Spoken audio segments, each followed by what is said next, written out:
1100 AD. This isn't the world of stone castles and armored knights you might imagine. This is the Rus, a world of endless forests and winding rivers. And a faith as old as the trees themselves. Today, we'll see how a family navigates a day where every choice could be their last.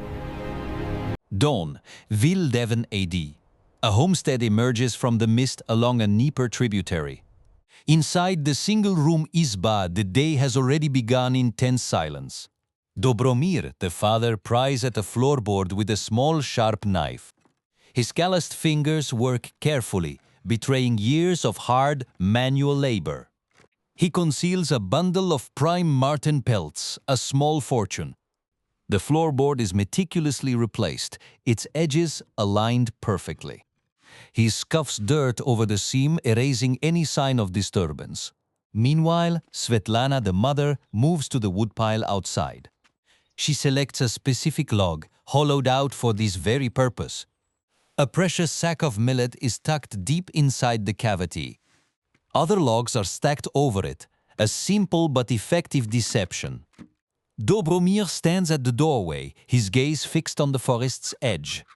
The cold morning air does little to cool the sweat on his brow. Svetlana returns, wiping wood dust from her hands onto her apron. He turns to his son Yaroslav and gives a quiet, urgent instruction. The 12-year-old boy nods, his eyes wide with a fear he barely understands. His hand tightens around a smooth river stone, a small comforting weight. He leads the family's only cow away from the homestead. Their silhouettes are quickly swallowed by the dense gray mist. The boy and the animal are a deliberate subtraction from the family's visible wealth. Inside, Svetlana coaxes a flame to life in the massive clay patch. The flickering light reveals the deep lines of worry etched on her face. Dobromir lays out the official tribute, a few meager squirrel pelts. A small pot of honey is added to the poultry offering. Bees, trapped in the wax seal, are a testament to its freshness. A heavy, expectant silence falls over the small, smoky room. Svetlana takes up her son's tunic, her hands needing a task. The needle moves with practiced skill, but her hands tremble slightly. Dobromir leans against the wall, his focus never leaving the doorway. Outside, the sun begins to burn through the last of the morning fog. A single drop of dew falls from the thatched roof, marking the time. He picks up his axe, testing the sharpness of its edge with his thumb. His own weary eyes are reflected in the polished steel. Svetlana watches him, her expression a mixture of fear and trust. His head snaps up, a distant sound faint but unmistakable. He sets the axe down deliberately and steps outside to face what is coming. 3 riders emerge from the forest, their approach steady and menacing. Leading them is Igor, a druzhinik, the prince's tribute collector. His horse's hooves crush Svetlana's small herb garden without a second thought. Dobromir stands his ground, hands clasped behind his back in a show of submission. Igor reins in his horse, looming over the farmer. His cold eyes scan Dobromir, dismissing him as insignificant. Dobromir's face remains a stoic mask, betraying nothing. Igor's 2 retainers dismount, flanking their leader like wolves. Dobromir gestures towards the meager tribute laid out on the table. Igor nudges the squirrel pelts with the toe of his boot. A contemptuous sneer twists his lips. This is an insult. He kicks the small sack of rye, spilling its contents onto the dirt. From the doorway, Svetlana watches, her heart pounding in her chest. Igor swings himself off his horse, his movements heavy and deliberate. He picks up the honey pot, weighing it in his hand. He tosses it to a retainer without a word, a paltry prize. His inspection begins, circling the izba like a predator. His eyes linger on the neatly stacked woodpile, a sign of diligence. Dobromir remains still, tracking Igor's every move. A muscle tightens in Dobromir's jaw, the only sign of his tension. Igor kicks the log wall, testing its strength and construction. He gives Svetlana a long, appraising look, another asset to be valued. She lowers her gaze, refusing to meet his predatory stare. Igor gestures to one of his men with a flick of his chin. The man checks the empty animal pen, a silent question. He shakes his head, confirming the absence of livestock. A cool, knowing smile plays on Igor's lips. He enjoys this game. He turns back to Dobromir with a look of mock sympathy. The air is thick with unspoken threats and the buzzing of flies. Behind his back, Dobromir's knuckles are white from the strain. Igor points a single finger towards the dark interior of the izba. Reluctantly, Dobromir steps aside, granting him entry. Igor crosses the threshold, his presence filling the small space. Svetlana shrinks into a corner, wrapping her arms around herself. Her sharp, intelligent eyes are now wide with raw fear. He stands in the center of the room, his eyes adjusting to the gloom. Dobromir positions himself in the doorway, a silent, desperate guard. Igor's gaze settles on the massive patch oven, the heart of the home. He walks towards it, his boots silent on the earthen floor. Dobromir and Svetlana hold their breath, a shared silent prayer. Survival here is a numbers game. How much food to last the winter? How much grain to plant? A silver grivna for the prince. But the most dangerous calculation is the one that's due today. The prince's tribute. And under the system of Poliudie, it was never enough. Igor circles the oven, his eyes searching for any inconsistency. His gloved hand taps against the clay walls, listening. He is searching for the hollow sound of a hidden compartment. Dobromir and Svetlana exchange a fleeting, terrified glance. A single bead of sweat traces a path down Dobromir's temple.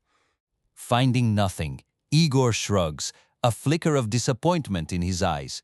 He turns to leave, the immediate danger seemingly past. But as he reaches the door, Yaroslav returns from the forest's edge. The boy freezes, caught in the sudden hostile tableau. A new, more sinister idea dawns in Igor's cold eyes. He steps towards Yaroslav, his shadow falling over the boy. He looks from the son to the father, a cruel assessment. The tribute is insufficient, but the prince needs bodies for service. He points the tip of his knife directly at Yaroslav's chest. The boy will do. A silent scream contorts Svetlana's face as she lunges forward. She pulls her son behind her, shielding him with her own body. Her eyes, now blazing with fury, lock onto Igor's. Dobromir moves, placing himself between the collector and his family. He holds up his hands, a desperate plea for a halt. His face is a mask of agony. A choice must be made. Igor smiles, savoring the power he holds over their lives. The only sound is Svetlana's ragged, desperate breathing. Dobromir's eyes dart to the dark corner behind the pitch oven. He meets Igor's gaze, a silent bargain being offered. He gives a single sharp nod. The decision is made. Svetlana looks at her husband, her expression filled with confusion. Dobromir slowly backs away, moving towards the great oven. Igor lowers his knife but watches, intrigued by this new development. Dobromir kneels in the shadows behind the pek. His fingers find a loose patch of clay, a hidden seam. He reaches deep into a secret niche within the oven structure. Igor, Svetlana, and Yaroslav watch, frozen in anticipation. He carefully withdraws an object wrapped in old linen. He rises to his feet, holding the bundle as if it were a child. Slowly, he walks to the rough-hewn table in the center of the room. He places the object down with reverent care. His trembling hands slowly unfold the protective cloth. Revealed is a wooden idol, Veles, the old god of cattle and wealth. Its amber eyes seem to glow with ancient power in the dim light.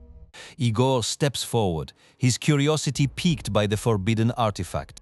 Svetlana gasps, covering her mouth. This is their most sacred secret. A single tear of profound loss traces a path through the grime on her cheek. Igor picks it up, a Christian assessing the value of a pagan trinket. His eyes move from the idol to the boy, weighing their worth. Dobromir stands motionless, having offered his family's soul. A smirk of satisfaction. The idol is worth more than a boy in Kiev's markets. He shoves the idol unceremoniously into a burlap sack. He turns and signals to his men. The transaction is complete. Without another word, Igor and his retainers mount their horses. He does not give the broken family a backward glance. The three riders gallop away, disappearing back into the forest. Their presence vanishes as quickly and violently as it appeared. The family of three is left standing in the sudden, deafening silence. Svetlana collapses to her knees, pulling Yaroslav into a fierce embrace. The boy buries his face in her shoulder, his body still shaking. Dobromir stands alone, staring at the spot where they vanished. He turns and walks back into the darkened izba. He goes to the empty niche behind the oven, a gaping wound in the wall. His hand touches the cold, empty space where their god once resided. Later, as dusk falls, the family huddles by the hearth fire. Svetlana strokes her son's hair, murmuring words of comfort. Yaroslav stares into the flames, his youthful eyes now hollow. Their three shadows dance on the wall, larger and lonelier than before. Dobromir sits beside them, the weight of his choice pressing down on him. His face, lit by the fire, is a portrait of relief, shame, and loss. Svetlana places a hand on his shoulder, a gesture of shared grief. They sit together in a profound silence, bound by what they have lost. They survived the day. But they paid a price far greater than furs or silver. They sacrificed a piece of their identity, a connection to their ancestors. This was the silent, unseen struggle of the Kievan Rus. A battle fought not with swords, but with secrets. A battle for the soul, whose outcome would shape a nation.